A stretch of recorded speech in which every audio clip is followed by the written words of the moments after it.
Halo, apa khabar semua? Saya Lee Kwek Hui. Boleh panggil saya Miss Lee. Adakah anda telah subscribe channel saya? Ingat, tindakan subscribe channel saya itu adalah merujuk sokongan anda terhadap video-video yang saya telah hasilkan. Dan terima kasih diucapkan kepada yang telah subscribe channel saya. Video ini adalah berkenaan dengan bab 5, teori pengeluaran dan kos, di mana subtopiknya adalah 5.2, kos pengeluaran. Dan bidang fokus kita adalah 5.2.2, iaitu kos pengeluaran jangka pendek.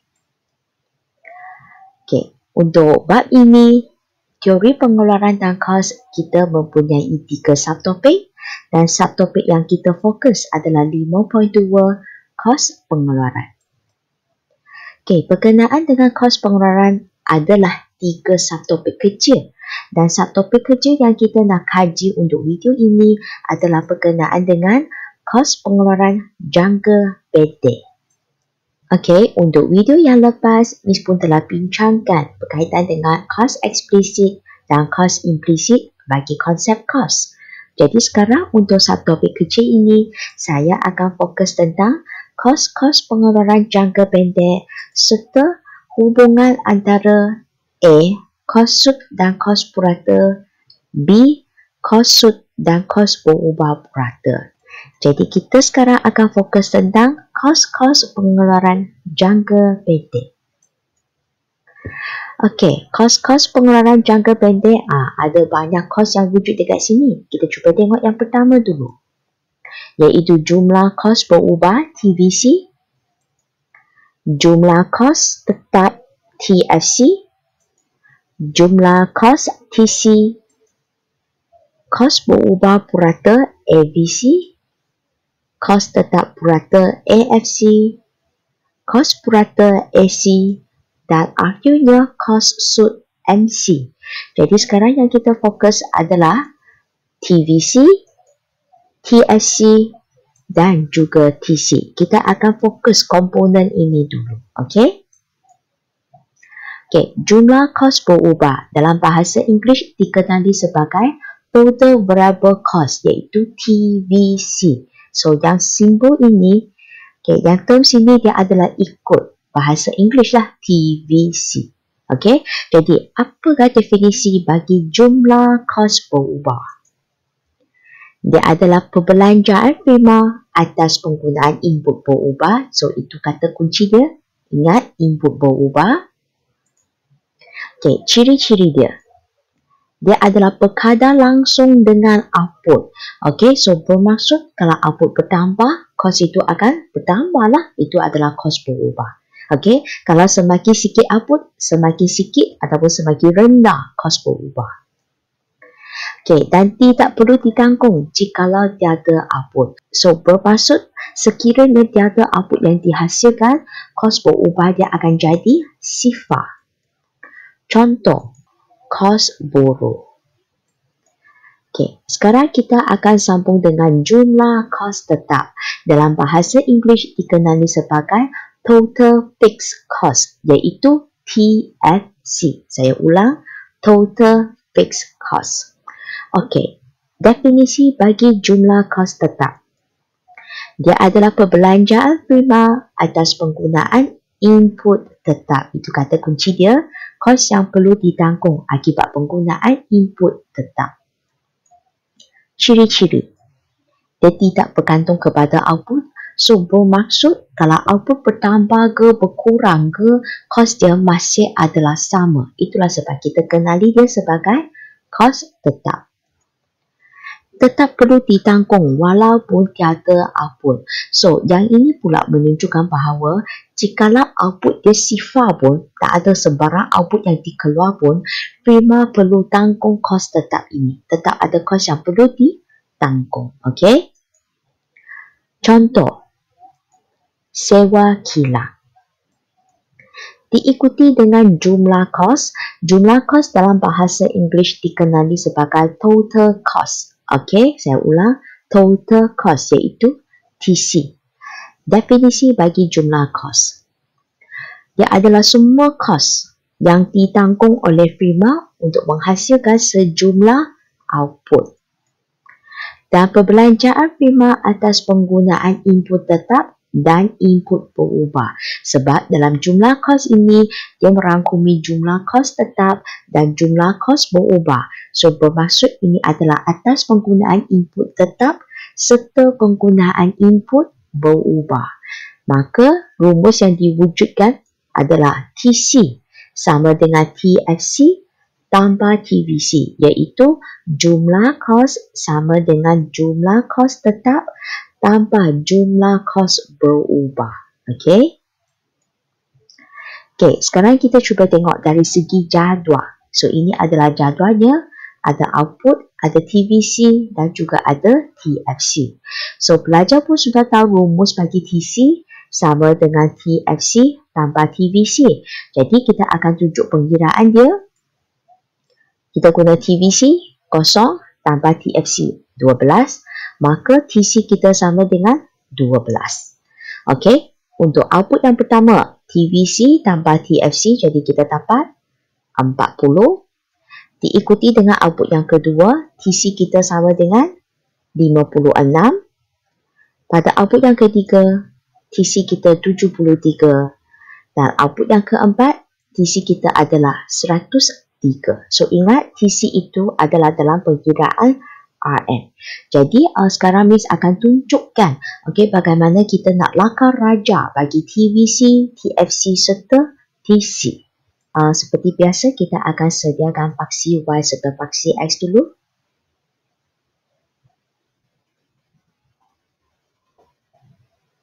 Okey, untuk maklumat anda, paksi Y ini kita akan labelkan C. C itu stand for cost, C-O-S-T. Okey, lepas tu boleh letaklah kurungan RM. Okey, yang ini asalan. Berkenaan dengan paksi X ini, kita akan labelkan Q.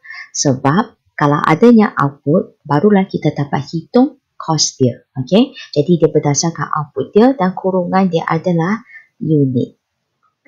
Okey, jadi sekarang Miss akan gabungkan ketiga-tiga kilo ini pada raja yang sama. Jadi Miss akan mula dengan TVC dulu. Okey, kita cuba tengok ya. Kita dapati bahawa TVC ini sebenarnya dia semakin meningkat dari 0.28 hingga ke 91. Okey, tetapi sekarang saya nak tunjuk dia punya gap. Okey, pertambahan dia sebenarnya macam mana. So, beza yang ini 28. Lepas tu 44.28 kita dapat 16. Okay, yang ini beza dia adalah sebanyak 17 dan yang ini adalah 30. Okey, jadi kita boleh nampak ya, memang TVC dia semakin meningkat. Tetapi cuba tengok daripada 28 kepada 16 menunjukkan dia sudah menurun. Dan seterusnya, okey, dari 16 ke 17 dia mula meningkat kan? Dan 17 ke 30 menunjukkan dia sudah meningkat.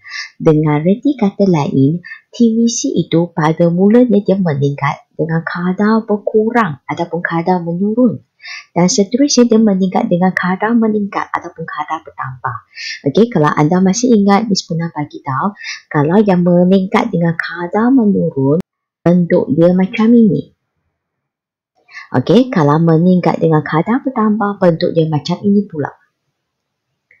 Okey, so bermaksud sekarang kita akan sediakan kilo TVC yang pada mulanya meningkat dengan kadar berkurang dan kemudian meningkat dengan kadar bertambah. Kita akan gabungkan kedua-dua ini.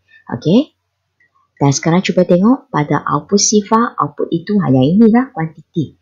Okey, TVC kita adalah kosong. So bermaksud TVC kita mula pada sini. Okey, jadi kita akan tunjukkan dia meningkat pada kadar berkurang dan kemudian meningkat dengan kadar bertambah. Okey, jadi sekarang Miss akan cuba tunjukkan. Meningkat dengan kadar berkurang dulu. Okey, jadi itu adalah bentuk TVC dia lah. Okey, sekarang kita cuba tengok berkaitan dengan TFC pula. Okey, bagi TFC, total fixed cost, sudah kata fixed, dia adalah sentiasa sama kan? Jadi kalau sentiasa sama, tengok 12, 12, 12. Fixed. Jadi dia akan jadi satu garis lurus sahaja. Dan dia adalah bersifat anjau sempurna. Okey, jadi sekarang Miss akan tunjukkan. Cuba tengok pada output sifar. Yang ini output sifar. TFC kita 12. So, output sifar TFC 12. So, agak-agak kat sini lah. Okey, dia akan sentiasa sama je. Jadi sekarang kita akan tunjukkan kelok TFC. Okey, so nanti kita pun labelkan lah. Inilah TFC. Okey, dan seterusnya kita cuba tengok TC. Okey, so TC ini sebenarnya dia merupakan gabungan TFC dengan TVC. Jadi kalau kita nampak ya, sebenarnya TC ini pun sentiasa meningkat macam TVC juga. Tetapi pada mulanya, okay, pelajar boleh nampaknya dia sebenarnya bentuk dia sama dengan TVC. Sebab pada mulanya dia akan meningkat dengan kadar berkurang dan kemudian dia akan meningkat dengan kadar bertambah. Okey, jadi cuma bezanya dekat sini, dia akan mula pada output sifar, dia akan mula pada 12. Jadi kita akan mula sini 12. Okey. Bentuk dia sama, meningkat dengan kadar berkurang dan kemudian meningkat dengan kadar bertambah. Okey, jadi sekarang Miss akan tunjukkan. Okey, yang ini meningkat dengan kadar berkurang dan seterusnya meningkat dengan kadar bertambah. Jadi ini saya labelkan TC. Okey, so itu adalah cara kita nak terbitkan kelok TFC, TVC dan juga TC. Okey, jadi sekarang Miss nak pelajar cuba tengok ya. Okey, katakan this point from here to here. Ini kita tahu dia adalah merujuk TFC. Okey. Kalau dari sini ke sini, yang ini adalah menunjuk ya TVC. Kalau dari sini ke sini, ini menunjuk TC. Ini kan senang kan? Okey, sekarang kita akan masuk ke peringkat yang susah sikit. Okey, sekiranya saya tanya from this point to this point, ini adalah apa? Ya, guna TC tolak TVC. Yang itu sama dengan? Ya, itu sama dengan TFC. Ya, ingat jap ini adalah TFC ya. Okey, yang ini pula. Beza antara TC dengan TFC. Ya, yang ini sebenarnya merujuk kepada TVC. Okey, so pelajar kena tahulah macam mana nak tentukan gap itu. Okey, jadi ini adalah raja bagi TC, TVC dan juga TFC. Okey, seterusnya kita akan fokus tentang kos berubah purata, kos tetap purata serta kos purata. Kita akan fokus komponen yang ini pula. Kos berubah purata dalam bahasa Inggeris dikenali sebagai average variable cost. Saya ulang, average variable cost iaitu AVC. Okey, jadi definisi bagi kos berubah purata adalah perbelanjaan firma atas penggunaan input berubah sama seperti tadi, cuma sekarang ada tambahan sikit. Bagi mengeluarkan seunit output. Itu kata kunci dia. Sebab dia kata purata kan. Jadi purata itu maksudnya kita nak kaji dari aspek satu unit lah. Okey, rumus sama dengan TVC bahagi dengan Q. Okey, so ingat purata mesti ada bahagi punya. Diikuti dengan kos tetap purata, okay, dalam bahasa Inggeris average fixed cost, AFC. Okay, jadi definisi bagi kos tetap purata adalah perbelanjaan firma atas penggunaan input tetap. Okay, juga yang ini input tetap. Okay, inilah kata kunci dia, input tetap. Okay, bagi mengeluarkan seunit output. So ingatlah, output yang dikeluarkan hanya satu unit sahaja. Okay, jadi kita tengok dari segi rumus dia, iaitu AFC sama dengan TFC bahagi dengan Q. Ingat mesti ada bahagi sebab ini adalah purata.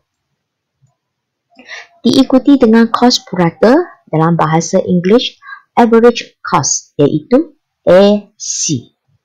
Definisi bagi kos purata adalah semua kos yang ditanggung oleh firma untuk menghasilkan seunit output. So ingat kata kunci dia adalah seunit output, di mana kos purata ini sebenarnya dia adalah merangkumi perbelanjaan terhadap penggunaan input tetap dan juga input berubah. Okey, rumus. Rumus yang pertama, AC sama dengan TC bahagi Q sebab sudah kata seunit, iaitu purata. Jadi ingat kena bahagi dengan kuantiti. Okey, dan lagi satu rumus, AC juga sama dengan AFC tambah AVC. Okey, sekarang kita cuba tengok jadual bagi AVC, AFC dan juga AC. So, untuk AVC, rumus dia adalah TVC bahagi dengan Q. Jadi, kalau kosong bahagi kosong, okay, kalau tekan kalkulator kita dapat mat error kan? So, kalau mat error tu dia akan jadi dash dan bukannya kosong. Ingat ya? Okay, seterusnya pengiraan ini 28 bahagi 1. Jadi, dia sama dengan 28. Diikuti dengan 22, 20.33 dan akhirnya 22.75. So ingat untuk jawapan yang ini kita kena sentiasa bagi 2 tempat perpuluhan. Ingat ya. Okay, AFC. So rumus AFC sama dengan TFC bahagi dengan Q. Jadi 12 bahagi 0. Okey, kalau tekan kalkulator pun sama, kita akan dapat mat error. Jadi dia akan letak dash dekat sini. Okey, sambung 12 bahagi 1. Kita dapat 12. Diikuti dengan 6, 4, 3. So, itu adalah pengiraan untuk AFC. Okey, kita sambung untuk AC pula. Jadi, rumus AC sama dengan TC bahagi dengan Q. So, 12 bahagi 0 juga sama, mat error. Jadi, kita akan letak dash. Lepas itu, 40 bahagi dengan 1, kita dapat 40. Diikuti dengan 28, 24.33 dan akhirnya 25.75. So, ingat bagi 2 tempat perpuluhan. Okey, jadi untuk yang seterusnya, Miss akan ajar anda macam mana kita nak terbitkan kelok bagi AVC, AFC dan juga AC. Seperti biasa, kita akan sediakan paksi Y serta paksi X.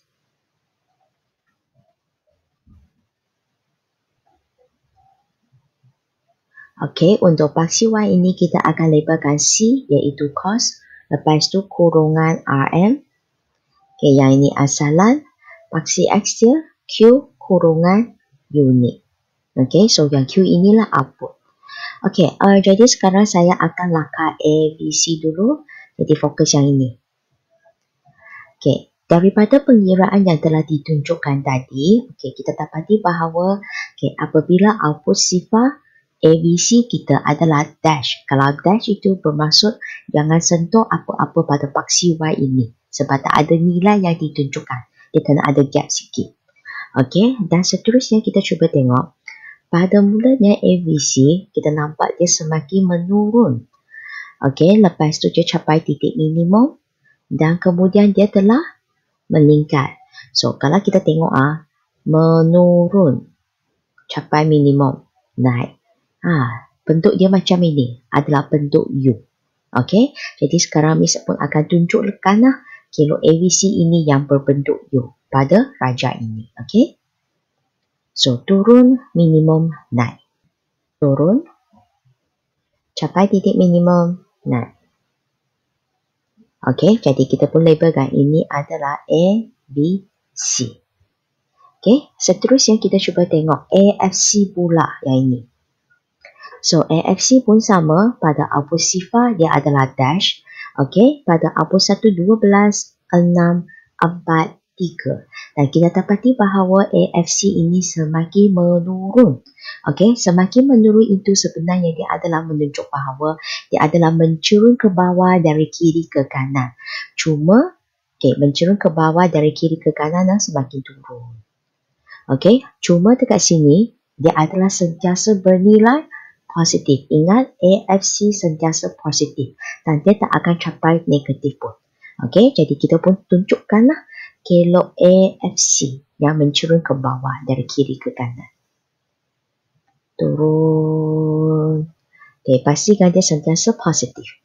Labelkan AFC. Okey. Okey, akhirnya kita sambung dengan AC pula. Okey, AC pun sama. Kalau output kosong itu, AC adalah dash. Lepas tu tengok. AC turun. Capai minimum, kemudian naik. So, bermaksud bentuk AC sebenarnya juga sama dengan bentuk ABC. Iaitu berbentuk U. Jadi sekarang Miss akan tunjukkan kelok AC yang berbentuk U ya. Turun. Capai titik minimum. Kemudian dia akan meningkat. Okey, so tunjukkanlah AC. Okey, cuma apa yang Miss nak komen dekat sini, okey, biasanya ABC ini dia akan capai titik minimum dulu. Lepas itu barulah AC akan capai titik minimum. Pastikan ABC punya titik minimum berada di depan. Okey, dan AC punya titik minimum berada di belakang. Itu yang penting. Okey, jadi selesailah bagi lakaran raja bagi AFC, ABC dan AC. Okey, sekarang Miss nak tunjukkan penentuan bagi AFC, ABC. Okey, dan juga AC. Okey, dari sini ke sini kita tahu, okey, ini sentuh AFC. Jadi ini AFC. Dari sini ke sini pula. Okey, yang ini adalah ABC. Dari sini ke sini. Ya, yang ini adalah AC. Yang ini senang.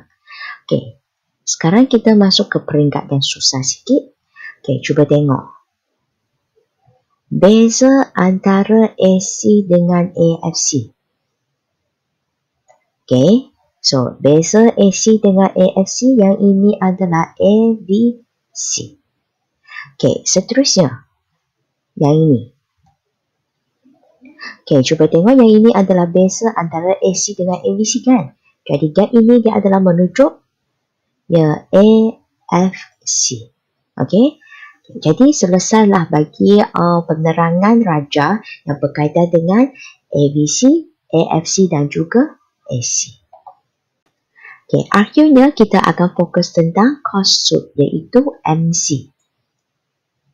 Cost suit dalam bahasa Inggeris dikenali sebagai marginal cost. Saya ulang, marginal cost jadi MC. Definisi bagi cost suit adalah tambahan jumlah kos akibat tambahan satu unit output. So, ingat kata kunci dia dekat sini ada tambahannya. Okey, seterusnya rumus dia. MC sama dengan perubahan TC. Perubahan dekat sini dia adalah merujuk tambahan inilah. Bahagi dengan perubahan Q. Perubahan dekat sini pun sama. Tambahan satu unit output. Okey. Jadi sekarang marilah kita tengok jadual. Okey, untuk MC. Rumus MC ini sama dengan perubahan TC, yang ini bahagi dengan perubahan Q. Jadi yang pertama dia akan jadi dash sebab kita tak dapat tunjuk pengiraan dia. Okey, tetapi pada output yang pertama ini kita akan guna 40 tolak 12. Kemudian bahagi dengan 1 tolak 0 sebab yang ini merujuk kepada TC yang baru tolak TC yang lama, bahagi dengan kuantiti yang baru tolak dengan kuantiti yang lama. Okey, lepas tu dapatlah MC sama dengan RM28. Okey, untuk yang output yang kedua pun sama, kita akan guna 56 tolak 40 bahagi dengan 2 tolak 1.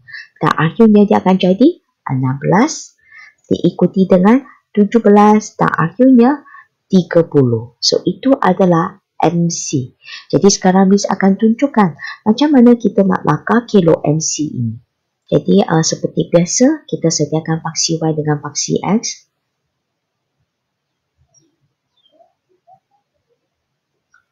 Okey, paksi Y kita labelkan C kurungan RM. Yang ini asalan. Paksi S kita labelkan Q kurungan unit. Okey, kita cuba fokus MC sekarang. Okey, kalau MC, okey juga sama. Output kosong. MC kita dash. Okey. Lepas tu pada output yang pertama, okey, MC kita 28, 16, 17, 30. Itu menunjukkan bahawa pada mulanya MC menurun. Lepas tu dia capai minimum dan kemudian dia meningkat semula. Okey, dengan reti kata lain, kilo MC ini sebenarnya dia juga adalah berbentuk U. Okey, cuma sekarang masalah dia, okey, kita dapati bahawa AC juga berbentuk U. ABC juga berbentuk U. Jadi kalau kita nak gabungkan ketiga-tiga U ini macam mana? Okey. Sekarang Miss cuba tunjukkan. Saya akan lakar kilo ABC dengan ABC yang berbentuk U dulu.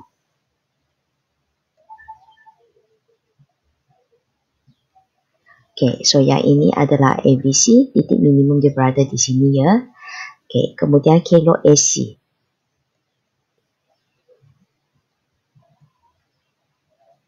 Okay, titik minimum AC dekat sini.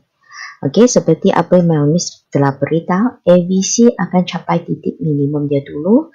Okey, lepas tu barulah sampai AC capai titik minimum dia. Kilo MC juga berbentuk U. Tetapi untuk maklumat anda, MC ini walaupun dia berbentuk U, okey, dia perlu melalui titik minimum ABC dan juga melalui titik minimum AC. Tapi dia bentuk U. So, bermaksud dia akan turun, capai minimum dan apabila dia naik itu, dia akan melalui titik minimum ABC dan juga AC. Macam ini. Turun minimum, naik, sentuh, bersilang dengan dia. Okey, jadi sekarang Miss akan tunjukkan kilo MC.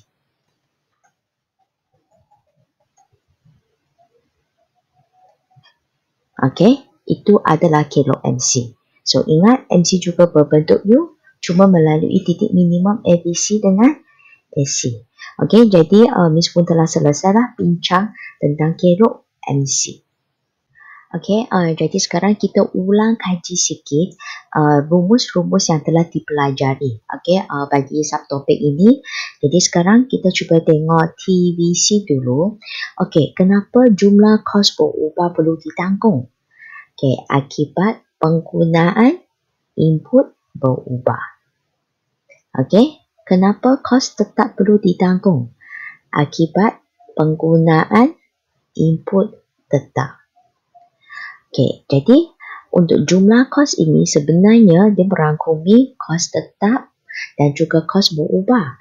Dengan reti kata lain, okey, TC sama dengan TFC tambah TVC.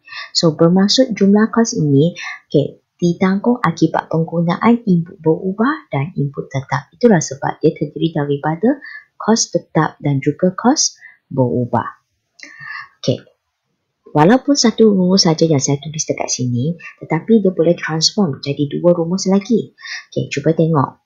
Daripada rumus ini ya. Okey. TFC sama dengan yang ini pindah ke depan. Jadi TC tolak TVC. Daripada rumus yang sama, sekarang saya nak cari TVC.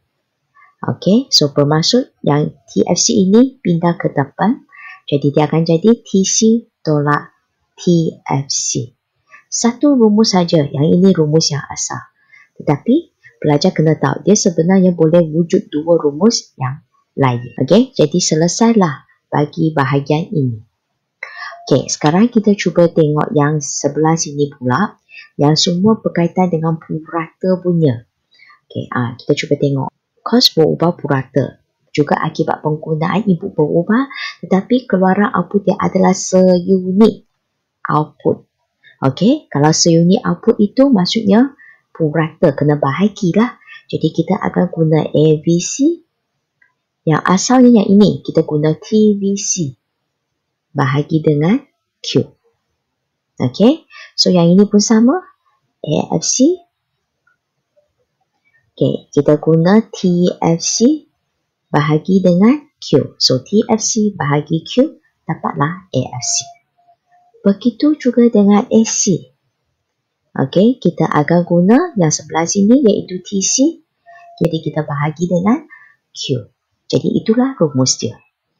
Okay, daripada rumus ini, dia boleh ubah kepada rumus yang lain. Okay, kita cuba tengok ya. AC sama dengan TC bahagi Q.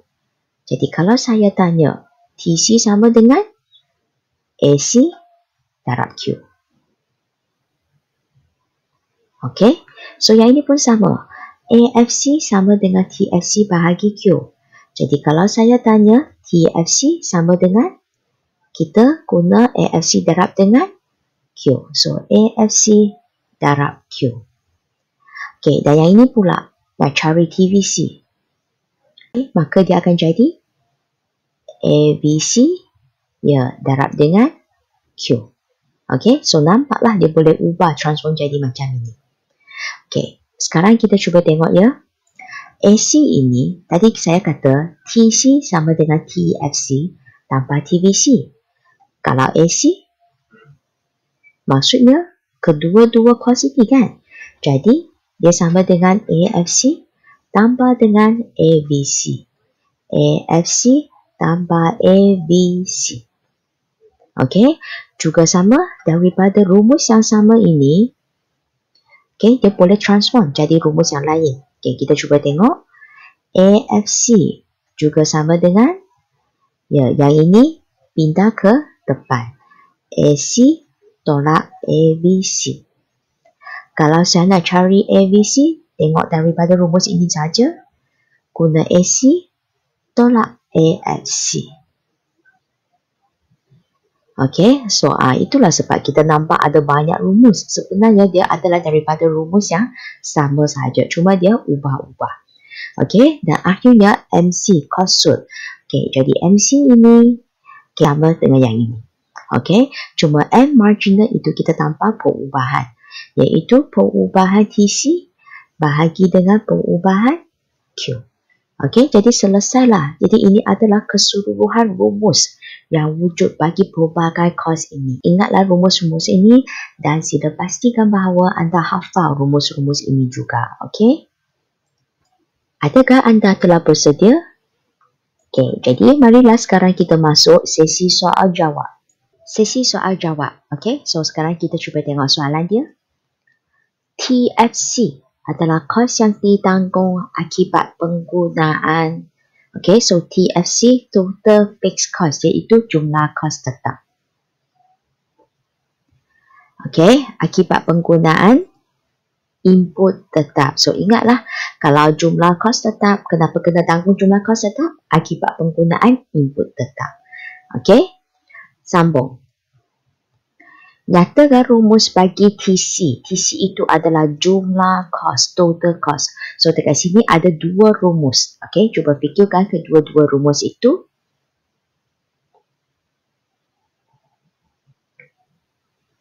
Okay, jadi bagi TC, rumus yang pertama itu, TC sama dengan TFC tambah TVC, total fixed cost tambah total variable cost. Dan lagi satu, TC juga sama dengan ya, AC darab dengan Q. Okey. Okay, kita sambung dengan soalan yang seterusnya. Okey, kalau AC dan ABC adalah berbentuk. So, AC itu average cost, iaitu cost purata, dan ABC itu average variable cost. Okey, iaitu cost berubah purata. So, apakah bentuk dia? Okey, jadi kedua-dua kelok itu, kelok dia adalah berbentuk U. Okey, sambung. Kelok AFC adalah mencurun ke dari kiri ke kanan dan sentiasa bernilai. Okey, jadi dia adalah mencurun ke bawah dari kiri ke kanan dan dia sentiasa bernilai positif. Okey, soalan yang terakhir. Nyatakan rumus bagi MC. MC itu marginal cost, iaitu cost sud. Okey, jadi rumusnya MC sama dengan pengubahan TC bahagi dengan pengubahan Q. Okey, jadi untuk video ini pelajar kena pastikan anda telah kuasai berkaitan dengan kos lah, iaitu jumlah kos TC, TFC, TVC dan seterusnya. Lagi satu komponen punya berkaitan dengan AC, AFC dan AVC dan lagi satu adalah MC. Pelajar perlu kuasai dia punya definisi, rumus dan kena mahir langkah kilok dia. Jadi pastikan anda praktis langkah kilok-kilok tersebut. Okey? So, setakat ini saja untuk sesi soal jawab kita. Dengan demikian, selesailah perbincangan kita yang berkenaan dengan kos-kos pengeluaran jangka pendek. Jadi, untuk video yang seterusnya, Miss akan fokus tentang hubungan antara kos sud iaitu MC, kos purata AC. Okey, dan bahagian B, kos sud dan kos berubah purata MC serta ABC. Sekiranya anda suka video saya dan rasa video ini banyak membantu anda dalam pembelajaran ekonomi, jangan lupa subscribe YouTube channel saya, like serta sharekan video saya ini kepada rakan-rakan anda. Okey, jangan lupa tinggalkan komen kepada saya juga. Okey, saya Lee Kwek Hui. Saya merupakan pensyarah ekonomi dari College Matrikulasi Perak. Saya juga merupakan peserta bagi Akademi YouTuber Guru Malaysia. Terima kasih kerana menonton video ini. Kita jumpa lagi pada video yang seterusnya. Okey, bye-bye.